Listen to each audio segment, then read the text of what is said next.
welcome to Views on News. I am Jawad Tehami. Pakistan's Prime Minister Shehbaz Sharif is on a two-day official visit to the United Arab Emirates on the invitation of the UAE President Sheikh Mohammed bin Zayed Al Nahyan. Both the leaders had a meeting and they discussed the brotherly relations between Pakistan and the United Arab Emirates and expressed the desire to further strengthen these relations, particularly in the areas of trade, investment and energy.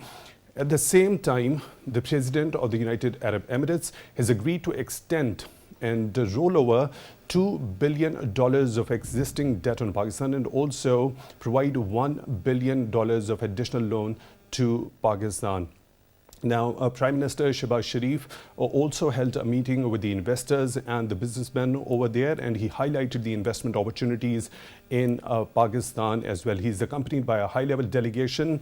And when we talk about this bilateral relationship, Pakistan and the United Arab Emirates have long held friendly, cordial and fraternal and brotherly relations. And this particular relationship has strengthened over time. Now, when we talk about the trade volume between the two countries, the United Arab Emirates remains to be the largest trading partner for Pakistan in the Middle East and North Africa region, and there remains to be a huge potential in enhancing this particular volume between the two countries in various sectors. When we talk about the generous assistance most recently by the United Arab Emirates leadership regarding providing relief items to the flood victims in Pakistan, 70 flights were departed from the United Arab Emirates to bring in that relief good for the flood victims in Pakistan through an air bridge that was established between Pakistan and the United Arab Emirates, and to look into deeper aspects of this wide-ranging bilateral relationship between Pakistan and the United Arab Emirates. We are honored to have been joined in the studio by Ms. Naela Chohan. She is former ambassador. Ms. Naela, thank you very much for your time, for being on Views on News tonight. Really appreciate that. And we are also honored to have been joined in the studio by Mr. Aniq Zafar. He's political analyst. Mr. Zafar, thank you very much for your time, also for being on Views on News. At the same time, we are honored to have been joined in the studio by Dr. Shamsi. He's expert foreign affairs. Dr. Shamsi, thank you very much for your time, also for being on Views on News. Really appreciate that. Let me begin the discussion with you, Ms. Naela. Now, how bigger this is a respite for Pakistan and its economy, the rollover of $2 billion of existing debt on Pakistan and additional provision of $1 billion? It's a very important development. As you know, Pakistan was facing a lot of challenges, particularly the financial crunch. Unfortunately, a lot of media was also exaggerating the issue, but the issue was always there and there was no denying on that. So this is a great success for Pakistan, that our friendship, because with UAE we have very long standing friendship. Unfortunately, in between we have had ups and downs, and there have been a lot of propaganda warfare also saying that UAE has stopped visas for Pakistanis and things like that. But all those were fake news. Yeah. Our relationship has always been very strong and it has grown over the years. UAE has become UAE because of Pakistani workers. So we have contributed to their development and they are contributing to our development. So it is a very positive synergy, and it will have a very positive impact on our economic and financial situation. Mr. Zafar, what's your take regarding when we see this gesture by the President of the United Arab Emirates, that clearly depicts that the bilateral relationship between Pakistan and the UAE has fared well over time, isn't it? There is no doubt about that. As Honorable former Ambassador also pointed out, that Pakistan and UAE have been it has been a long-term partnership in number of ways. Obviously, there are many Pakistanis who work in UAE, and UAE has always helped Pakistan, always have supported. Besides these loans, have also invested in many health projects and education projects and other projects all across Pakistan, particularly in underserved areas. For example, they have run a project in tribal district, former tribal districts, which focused on health. Then there were roads built in that area, and also at the time of floods, whether it is 2010, whether it is the current flood, UAE has always been forthcoming with itself. But very significant in this new development is that after this, I think Pakistan will have a much easier time negotiating with IMF, and IMF also had been looking towards these countries, whether they will be able to bridge the financing gap. So with UAE coming in, and with also Saudi Arab also announced that they are going to enhance their oil facility. Today we signed up for $1 billion that. So we are bridging that financing gap that we may have had even after IMF. So this is significant in the sense that once these are locked in, IMF program will also come in. Right. Dr. Shamsi, your take regarding it would definitely be a great respite for the forex reserves in Pakistan, and especially Pakistan when it is faced with the economic difficulties. And then when we talk about, as Mr. Aniq has also mentioned, the 9th review with the IMF is still pending. So it would be great respite for the overall economic situation, and also when it comes to the debt servicing burden, also when there is a rollover of $2 billion in the existing debt from the UAE. Yeah, that's right. Thank you very much. But to me, it appears a temporary relief, because we first have to resolve the issues related to our political stability, because all these friends, we have been depending a lot for a very long time now, and they are always forthcoming. There is no denying that. And again, we should be thankful to the government and the people of UAE for forthcoming. But they've always insisted that Pakistan, such a great country and such a big population and the biggest Islamic country, must be able to resolve its issues which keep on recurring because of our certain inabilities. So this time again, perhaps they initially insisted that we will always be on your side, but it would be better if Pakistan is able to stand on its feet all by itself. Their support is always available, and we do bank on them, a number of them, Saudi Arabia, UAE, China. But I think it is time that once this relief is available and this time period passed by, we should recollect ourselves. And form a united front in order to give a united voice to the outer world. And the politics of agitation and confrontation in that regard should be avoided. That's right. Is that what you are That's what saying? I am coming at.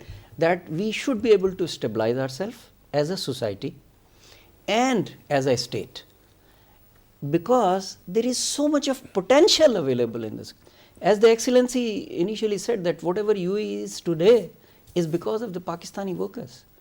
So if we can rebuild places in the desert, why can't we rebuild ourselves while we have everything? I mean, this Indus Valley is a geographer's dream when he says it underneath from the moon. We have everything.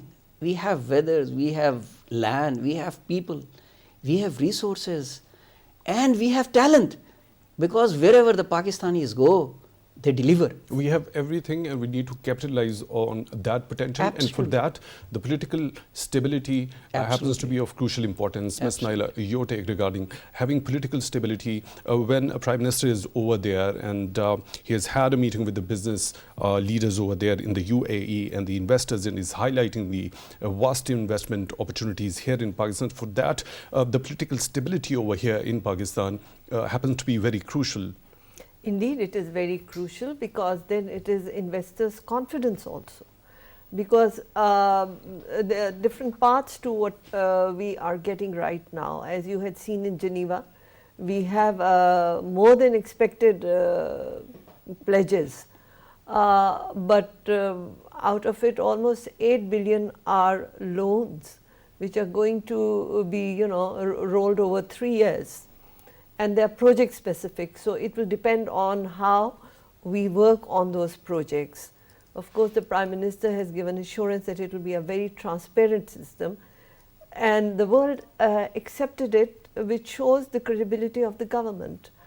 But no government can be credible enough because of the social media. Everybody sees what's going on in the country, and when there are different voices coming up negating all that, then the investors' confidence is affected. So how to deal with that rampant fake news and misinformation?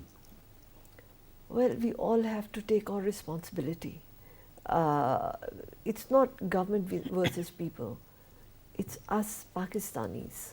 We as people of Pakistan, we as a democratic country, we as a nuclear power. I think each citizen has to take his or her responsibility in building that image and not fall prey to external influences and vested interests, because as you know, in our region there are various elements and quarters which have constantly worked on destabilizing Pakistan. So we have to be more vigilant, and we have to counter this propaganda. Cyber attacks have been very frequent, unfortunately. Even if you remember the EU Infolab scandal that happened. We have to be vigilant, we as Pakistani. And Pakistan is a very patriotic people, that I can say. As representative of Pakistan when I was abroad, I feel proud of representing this country. But unfortunately, when we get together, we have such divergent views. Mr. Zafar, what needs to be done again to create that sort of a realization among all the major political stakeholders in the country that political stability is of crucial importance when it comes to form a united voice and relay a united message to the outer world? And what needs to be done in that regard when Pakistan is faced with so many difficulties already? Well, that's a very difficult question, to be honest. Democracy itself is a very noisy model of governance. It will always be noisy. There will be a difference of opinions, and there should be a difference of opinions that is important to take a course which is debated, which is debated by the people, by the political leadership, by all the stakeholders. The way that particular difference is relayed, that matters. Differences should be there, but those differences should be in a certain limit, and that limit is defined by. Each one should understand that that limit is defined by core national interest. Our problem has been that we have not really been able to, as a state and as a society, we have not really been able to define what is our core national interest. We have to agree on that. And if economy is our core national interest, our politicking should never compromise on economy. Economy is the real politics, in fact. So we should all stakeholders, and including myself and including you, should understand that we may have our sympathies with one political party or the other political party, but we will have to look how they are treating this country. That should be the basis of our selection, that who we should support. And second, each one of us also has a responsibility. We talk a lot about the government, about the state. The government should do it, the state must do it. But what are we doing? Are we law-abiding citizens? Are we tax-paying citizens? Are we following any discipline in our daily life? No, we are not. Majority of us is not doing that. So until unless majority of us is not doing that. There should be a realization at the grassroots level as well. Let me bring in Dr. Shamsi also. Coming back to that very point of wide-ranging bilateral relationship between Pakistan and the United Arab Emirates. So what do you think had been the core strength of this particular relationship? I think its sustenance has been very important. Relationship goes back to the early 70s when the UAE became UAE actually. And the high-level delegation led by Sheikh Zayed came to Pakistan and participated in the first Islamic Summit conference in Lahore. And from that day onwards, the first thing that Pakistan promised was the export of perhaps the working class that went all the way and help build UAE as it stands today, as one of the very modern country as a whole. And there was this very famous joke at that time, Dubai Chalo. So everybody was heading that. That in turn helped Pakistan get a lot of remittances and really beefed up Pakistan's economy at that time. And the relationship continued during the Zia era also, when Pakistan was supporting the Afghan Mujahideen in the jihad. And UAE was always there supporting the cause. So far we have discussed the political and economic relationship, but not forgetting that we have very strong military ties with them. Actually, it was Pakistan military that helped build the UAE armed forces, especially the Air Force, UAE Air Force. And still, I know a lot of my colleagues are still working there in all their departments, that is training, although they are not there in operations, but in air defense system and in training of their pilots and the engineers, the Pakistani contribution is still there. So what I'm trying to say is that it's a very long and enduring friendship and very dependable friendship. However, I must say that we must not take it for granted, because we must stand on our feet. We have the potential. The friends are there to help us, but we must learn how to do it ourselves. Right. Ms. Naela, the core strength of this bilateral relationship, what do you think was that one core area that gave the impetus for this bilateral relationship to be strengthened over time? Nikki, there are many factors to it. It's not one factor that one could talk about. You have the same faith, you have the same culture, you have a shared history, you have a lot of areas that have cemented us as people, as nation. So I would not say there's only one factor, but a range of factors. Range of factors, but faith is also an important element in that, I would say. Right. Mr. Zafar, what do you think was the strength that this particular bilateral relationship kept on strengthening over time? Well, it starts from the birth of UAE. Pakistan was one of the first countries to recognize UAE, and as honorable panelists have already mentioned, that in reconstructing, rebuilding UAE and making UAE what it is today, a lot of Pakistanis have given their blood and sweat there. And besides that, obviously, Pakistan is a major Muslim country which has nuclear and strategic and capabilities and military capabilities. So all these new countries depended on Pakistan to build their defenses, to build their strategic strengths. And on the other hand, our friends in Gulf, particularly we are talking about UAE right now, they have been forthcoming in supporting Pakistan, in accommodating a lot of our labor. They have been providing us funds whenever we have required. But as Mr. Chishti was saying, that perhaps it's about time that we build our relationship more on the basis of trade. UAE remains a large trading partner, but that is sort of...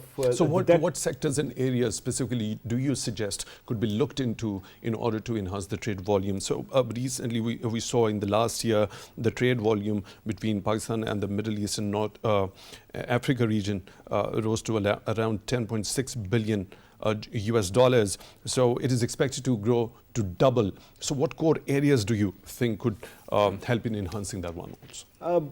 if you look at UAE itself, it is now building an economy which is not only dependent on services and hydrocarbons. But we also need to, one of the core strengths we have is our human resource, obviously, right? We need to have now trained human resource. If we are exporting human resource to UAE, we should come out of just unskilled labor and move into skilled and high-tech jobs, move into banking, move into other industries, and provide UAE a base for further growth in other areas.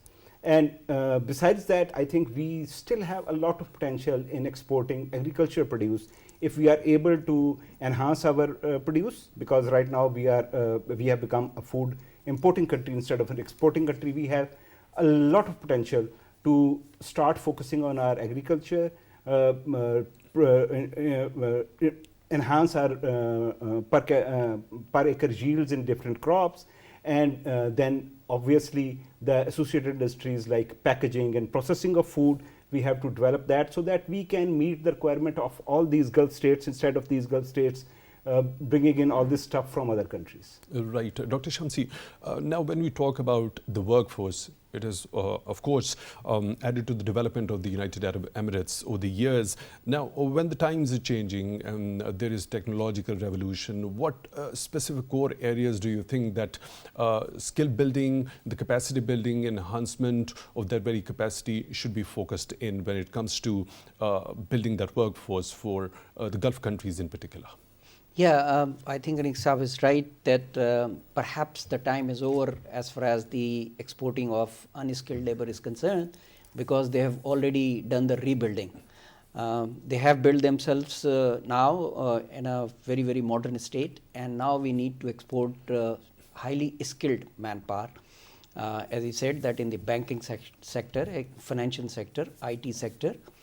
And of course, there is a lot of appetite in UAE for the import of finished goods from Pakistan, that is textile, food, etc., that we can explore. And not to forget that UAE became a host country for us when we were unable to host the cricket matches in Pakistan after Sri Lankan visit debacle in 2007. So we have a very long relationship and a very, very dependable relationship.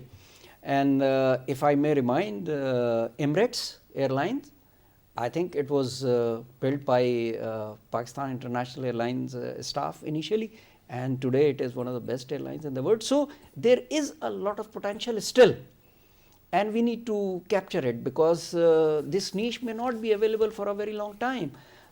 There is a huge inflow of Indian labor and Indian workers and Indian skilled workers in UAE, because there was a space and they are occupying it.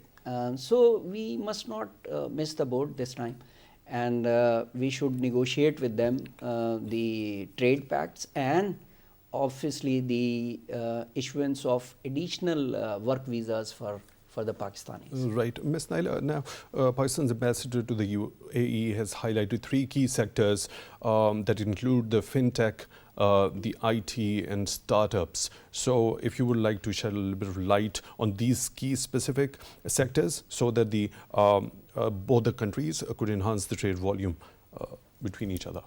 Yes, Ambassador Tirmizi has highlighted these important areas that we have not been working on as much as we should have had. Like Dr. Shamsi said, that earlier on we were just sending unskilled labor. Now the world has changed, Middle East has changed, Gulf has changed. They have a great appetite for skilled labor, and we have this forte of IT, fintech, and startup means innovation. Our people are innovative. And if you look at their vision in UAE and also in Saudi Arabia, they are now really going on a supersonic speed for development. And in that, if we want to remain partners, we have to also pull up our socks and move forward in the world as the world is moving. Right. Mr. Zafar, your take regarding these three key specific sectors. You already mentioned that highly skilled labor is required to contribute over there in the new development of the United Arab Emirates. Yeah, obviously, fintech is a technology intensive industry, and I'm very sure that Pakistan has the potential. Pakistani youth is heavily investing itself into technology, at least a considerable number, if not everyone. Then there are other aspects of technology which we are slowly catching up. Our freelance export of IT products is growing exponentially over the last few years. And the startups, obviously, Pakistan is a very large market. Here, startups, I think Ambassador Timothy may have been referring to Pakistan's startup environment, where we have had a good few years in the last 2 years, where many venture capitalists entered into Pakistani market and invested in Pakistani Mr. startups. Zafar, beg your pardon for the interruption. I'll have to take a quick break, and after the break, we'll resume the discussion from here.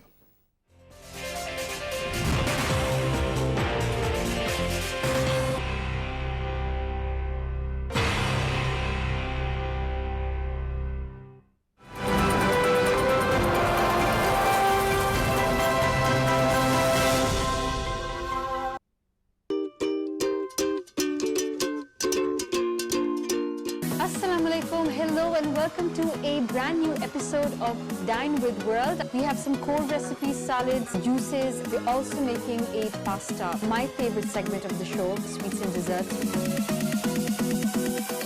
3 teaspoons of mojito syrup, ice cubes, lemons. Very nice. Red vinegar. Good. This is really nice. This is our beetroot salad, which is ready to be served. You can make, I think, hundreds of sauces. Yum, yum, yum. That does it clean. Scallops, mussels. I love this about Thai food. Red chilies and everything. You don't want it to burn. Done. Wow. Just like the name is very explicit, so seafood lovers don't really care what expression the fish is giving. So we've also added chicken wings. That's all right.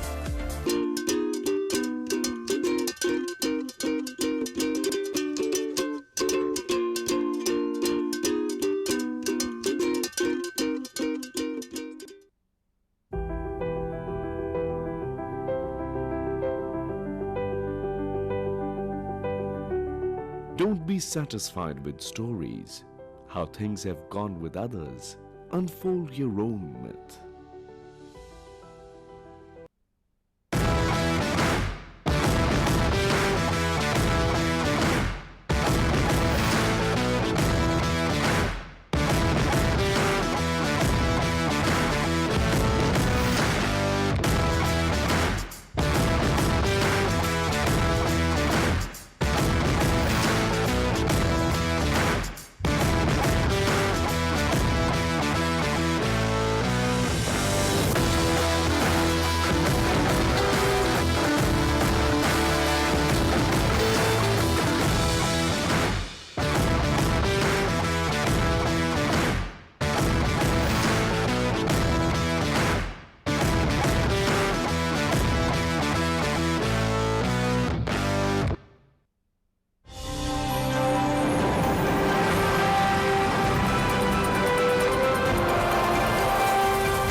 Welcome back to Views on News. We're discussing how Pakistan and the United Arab Emirates can enhance the trade volume. We are joined in the studio by Ms. Naela Chohan, Mr. Aniq Zafar, and Dr. Shamsi. Dr. Shamsi, what are those key areas would you like to suggest that Pakistan can increase its exports in specific to the United Arab Emirates?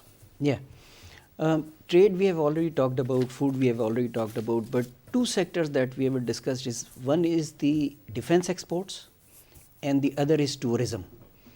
Because recently concluded this Dubai Expo, I think attracted a lot of crowd on Pakistani stalls, and here also Dimdex, etc. There is a lot of potential. As I said, the UAE has a lot of appetite to develop, and we must try and grab this opportunity as soon as possible, because UAE is now part of I2U2 system, that is Israel, India, and UAE and US. So there is a lot of potential, and we must take note of it before it is hijacked by India and Israel.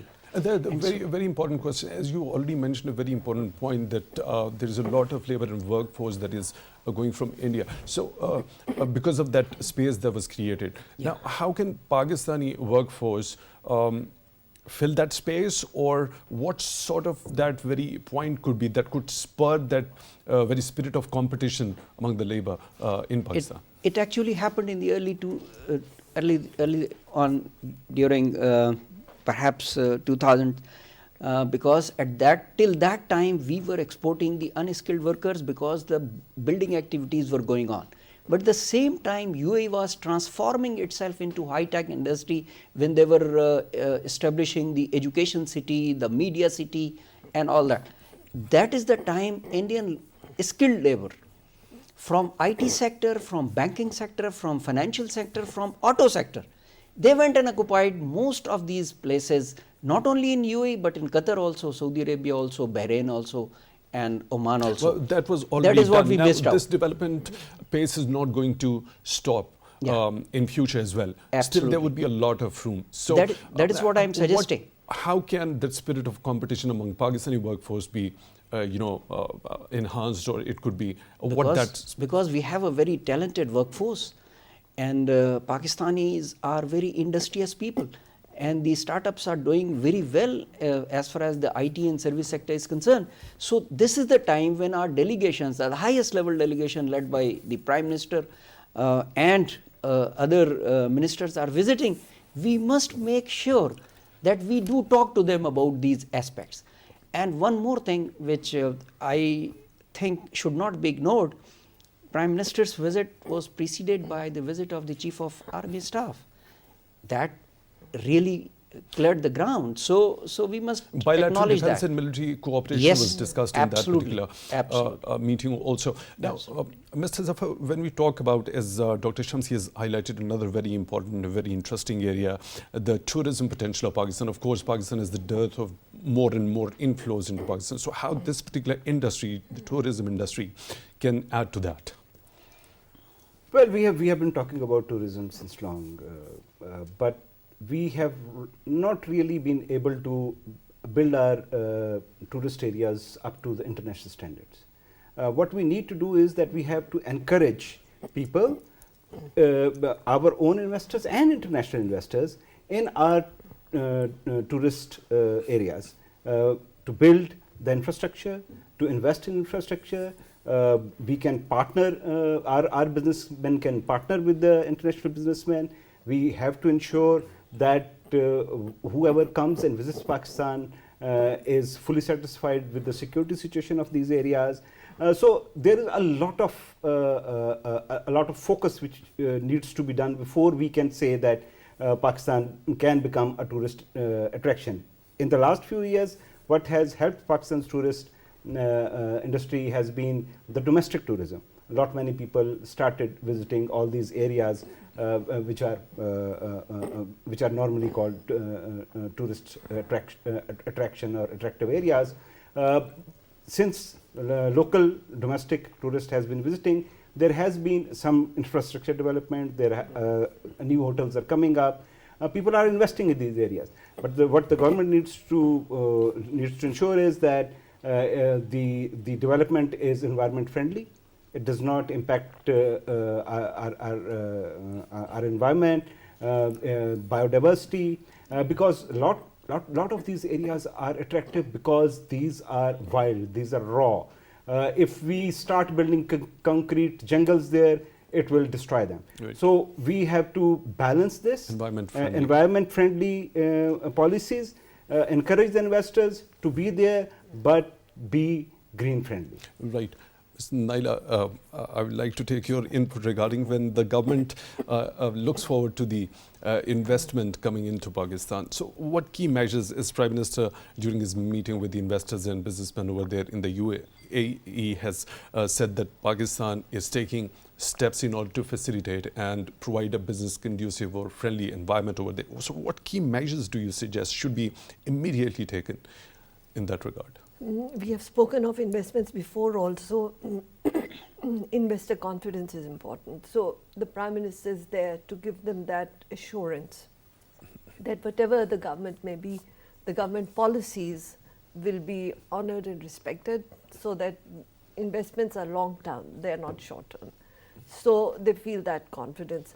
But if you look at the composition of the delegation, that also gives you an idea of how the Prime Minister and the current government is looking at fortifying relationship with UAE in particular, and also with other countries in the region.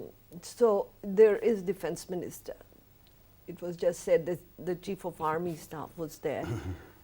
Our defense industry is also growing, and Gulf countries are a good market for that. We also need to work at our end, because while you're attracting investors, you have this SMEDA, the Small and Medium Enterprise Development Authority. I think they have to gear up also to prepare your startups, to prepare your small and medium industries to the level of technology that is required to be competitive in international market. Right. Dr. Shamsi spoke of the expo, how successful our stall was. The whole world came and saw what Pakistan had to offer. Now we have to walk the talk, because expo is just, a flash. But now when people will come attracted by what was demonstrated, we should have that infrastructure, we should have that skilled labor, we should have that government policy of consistency, so that investors don't feel nervous about it. Right. Dr. Shamsi, when we talk about people to people, the entire discussion has revealed clearly that there's a very solid sort of a relationship when it comes to the government to government level. So when we talk about people to people contacts, how they have contributed over time in enhancing this bilateral relationship, and what needs to be done more in that regard? Yeah, people to people contact with nearly all Middle Eastern countries, and especially the UAE has been very strong over the years, primarily because of the people, Pakistani people working over there, and the UAE people visiting Pakistan. They love this place, and ever since the president and vice president, the princess, they have been coming and getting trained in Pakistan and going back and really acting as ambassadors of Pakistan in their country, as they have been stating on record. And they've been coming for hunting and for tourism and desert safaris and all. Now these things they've started in their country. Why? Because we did not develop them to that level. So as Aniq Saab said, that why I initiated the debate on tourism is because we have the place, natural beauty, which UAE lacks, unfortunately, because of the topography. So if we offer these places for investment purposes, for developing these resorts, remember that Dubai and Abu Dhabi at this time, they are acting as transporting hub or the transition hub or the transit hubs because of the Emirates and Ittihad. So they can bring a lot of people from all over the world through their areas, through their transit hubs, in their airline, if we offer them the places. For example, I would suggest that we may like to give route to Ittihad and Emirates for landing in Iskardu. Another station added, so that a lot of tourists can come directly from all over the world to that place, and these people come and develop. There is a lot of potential, and we lost a lot of hotels this time in the floods. And therefore there is an opportunity that these people come, build, because they have wherewithal, they have the funds available Right, and your they point can is well build taken, Dr. on Ziya strong Shamsi. grounds. Expert Foreign Affairs, Dr. Ziya Shamsi, thank you very much for being with us on Views on News tonight. Really appreciate your time. And Ms. Naela Chohan, thank you very much for your time also for being with us on Views on News tonight. And Mr. Aniq, Zafar, thank you very much for your time also for being with us on Views on News tonight. We really appreciate that. And with this, we come to the end of today's Views on News. Till the next one, take good care of yourselves.